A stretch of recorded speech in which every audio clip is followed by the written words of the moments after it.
이번 시간에는 클래스 멤버와 인스턴스 멤버라고 하는 이 주제에 대해서 알아보겠습니다. 자, 여기서 이제 클래스와 인스턴스가 뭔지는 이전 시간에 우리가 살펴봤죠?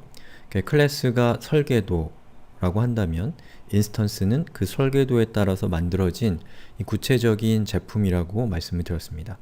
설계도는 하나의 설계도만 있으면 되고요. 그리고 그 설계도에 대한 구체적인 구현체들은 여러 개가 있을 수가 있겠죠.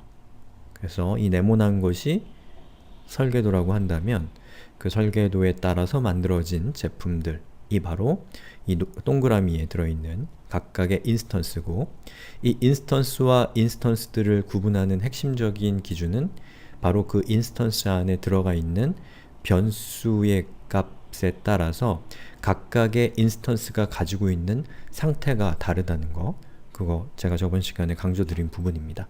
그리고 여러분들이 그 상태에 따라서 이 인스턴스의 어떤 행위를 하게 되면, 예를 들면 그 행위는 구체적으로는 메소드를 실행한다는 뜻이죠. 자, 메소드를 실행을 하게 되면 그 상태에 따라서 메소드는 다른 결과를 여러분에게 돌려줄 겁니다.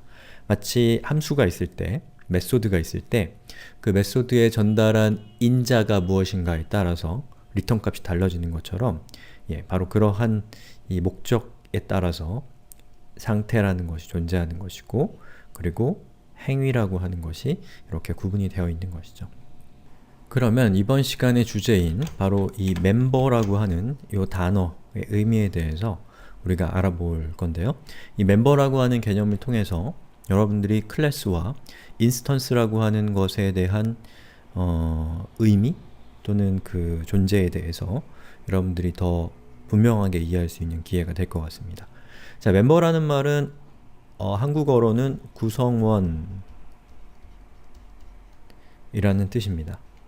즉, 클래스의 멤버는 그 클래스, 설계도의 구성원, 또 인스턴스의 멤버는 인스턴스, 즉 구체적인 제품의 구성원이라는 뜻인 거죠. 그리고 우리가 객체를 정의한다고 하면 객체라고 하는 것은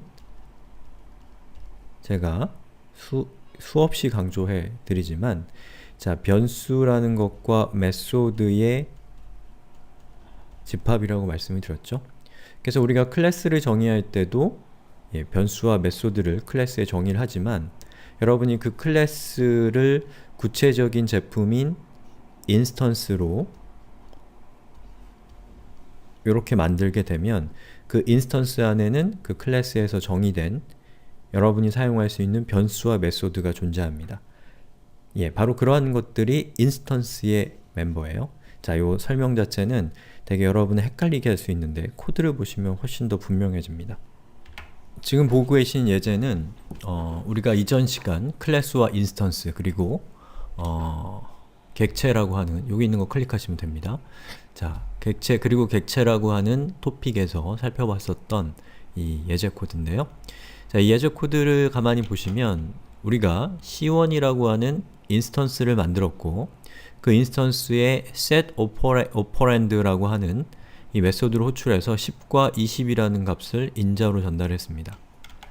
그러면 보시는 것처럼 this.left라고 하는 것, this.right라고 하는 요 것에 의해서 우리가 이 set operand의 입력값으로 전달한 값들을 그 인스턴스의 변수로 지정할 수가 있었습니다.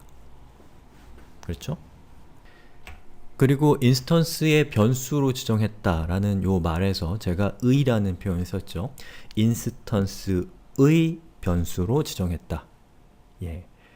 여기서 의라고 하는 것을 제가 강조한 이유는 우리가 여기 보시는 것처럼 두 개의 인스턴스를 만들었습니다. C1과 C2라고 하는 변수에 담은 거죠. 그런데 우리가 만든 저 두 개의 인스턴스 안에 left, right라고 하는 변수가 들어가 있죠. 그리고 우리는 이 값들을 전달해서 얘로 이렇게 left는 10, right는 20을 했죠. 이 밑에 있는 것에 따르면 left는 20, right는 40이 되는 거겠죠. 그 얘기는 뭐냐면 C1과 C2는 둘 다 똑같이 left와 right라는 이름의 변수를 가지고 있지만 실제로 그 변수에 담겨있는 값은 다르다라는 것을 알 수가 있는 것이죠. 그렇기 때문에 제가 left와 right라고 하는 그 변수는 인스턴스의 변수라고 말씀을 드리는 겁니다. 왜냐? 인스턴스마다 값이 다르기 때문에. 그 얘기는 인스턴스마다 서로 다른 값의 변수를 소유하고 있다라는 뜻으로 생각할 수가 있는 거니까요. 그러면 화면에 다시 이전으로 돌아와서요. 그러면 여전히 여러분들 헷갈리실 건데요. 그러면 인스턴스의 소유가 아닌 변수가 있을 수 있느냐? 라는 생각이 드실 수 있습니다. 그리고 인스턴스의 소유라고 하는 개념은 인스턴스의 소유가 아닌 것을 통해서만 분명하게 드러나기 때문에 그걸 제가 지금 설명을 드리려고 하는 겁니다. 즉, 인스턴스의 소유가 아니고 클래스의 소유인 변수가 존재합니다. 그리고 클래스의 소유인 변수는 인스턴스의 소유인 변수와는 다른 특성을 가지고 있다는 것을 여러분들께 설명해 드리려고 하는 것이고, 그게 이번 수업을 이해하는 키워드, 핵심이라고 할 수 있습니다. 결론적으로 말씀드리면 인스턴스의 소유가 아니고 클래스의 소유, 그림을 볼까요?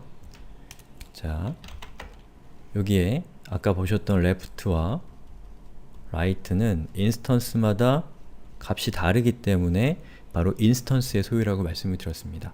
그런데 클래스의 소유인 변수, 클래스의 멤버인 변수는 모든 인스턴스에서 똑같은 값을 갖습니다.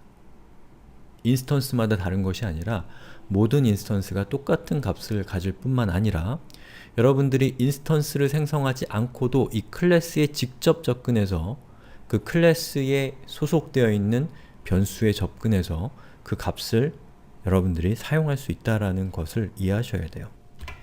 자, 여기 예제가 있습니다. 근데 지금 예제를 설명드리면 좀 시간이 애매하니까 여기서 끊고 다음 동영상에서 이 예제 설명을 드릴게요.